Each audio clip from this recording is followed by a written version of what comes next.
My life now is nothing like life before the stroke. Then, my family and I were living just outside Dubai.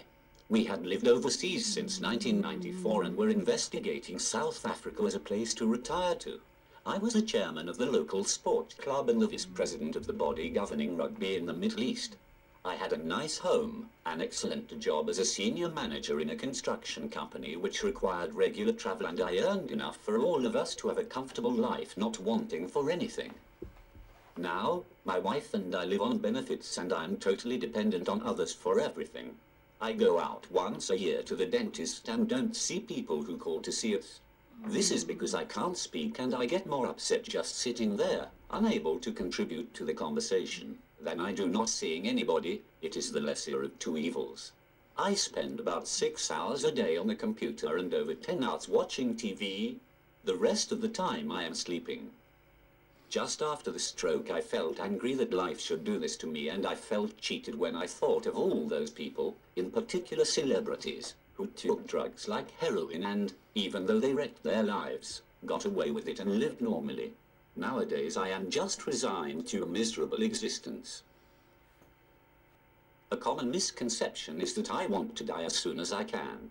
Nothing could be further from the truth. I have assessed what the future may hold and I don't like what I see. My condition won't get any better. There is no cure, however remote, on the horizon. This is as good as it gets, and if anything changes in my life it will be for the worse. If I am lucky I will catch a fatal disease like cancer or have a heart attack so that I don't have to wait for old age to get me. I suffer countless indignities every day and I am necessarily manhandled by the carers to move, wash and dress me. For now I put up with it, but I can see a day when it becomes too much and I have had enough. When that time comes I want a way out.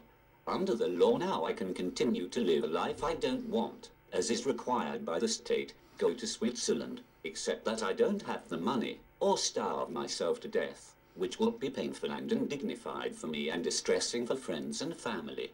Some choice. Not having a dignified way out causes me extreme mental anguish, and I don't see why I should suffer when the solution is there for all to see. I find it incredible that in the 21st century, with all the medical advances made, that we still regulate death by a law rooted in the 60s when circumstances were very different. It should be the case that discrimination ceases to exist in 2012, but the sad fact is that it hasn't. It's actually built in by the government to the 2010 Equality Act. So much for equality. The law is also out of step with public opinion and the public wants something done. In summary, it should be every person's right to decide where, when and how to die. The law does not give the choice to everybody and so needs changing.